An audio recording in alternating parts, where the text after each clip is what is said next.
बिस्मिल्लाहिर्रहमानिर्रहीम। नापाकी की हालत में सहरी का खाना खाया जा सकता है या नहीं?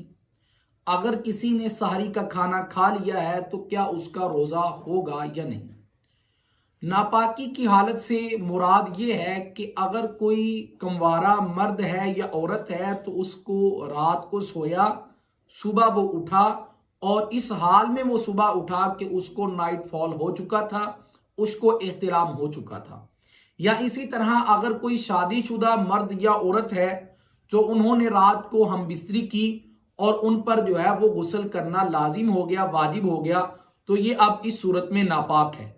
तो क्या ये सुबह उठकर सहरी का खाना खा सकते हैं या नहीं? बहुत ही अहम मसला है। और रमज़ानुल मुबारक का महीना चल रहा है, अजमतों वाला, बरकतों वाला, रहमतों वाला। तो ये मसला अक्सर व बेशतर नौजवानों के साथ भी और शादीशुदा जो मर्द औरत है उनके साथ भी पेश आता है। तवज्जो के साथ ज़हन नशीन फरमा लीजिए कि अगर कोई भी मर्द हो या औरत हो वो सुबह उठता है इस हाल में कि वो नापाक होता है, तो वो देखे कि उसके पास टाइम कितना है तुलुए फजर तक।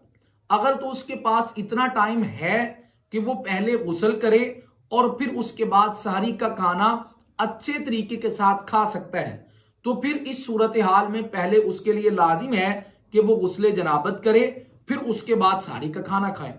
लेकिन अगर वो लेट उठा है, उसके पास एक ही ऑप्शन है कि या तो वो गुस्ल कर ले या फिर सहरी का खाना खा ले। अगर गुस्ल करता है तो सहरी का खाना नहीं खा सकता, अगर सहरी का खाना खाता है तो फिर वो पहले गुस्ल नहीं कर सकता। तो इस सूरत में उसके लिए इजाजत है कि वो पहले सहरी का खाना खा ले, रोजा रख ले।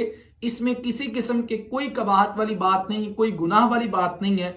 उसका खाना खाना उसके लिए जायज है और उस खाने के साथ उसका रोजा भी कबूल किया जाएगा, तस्लीम किया जाएगा।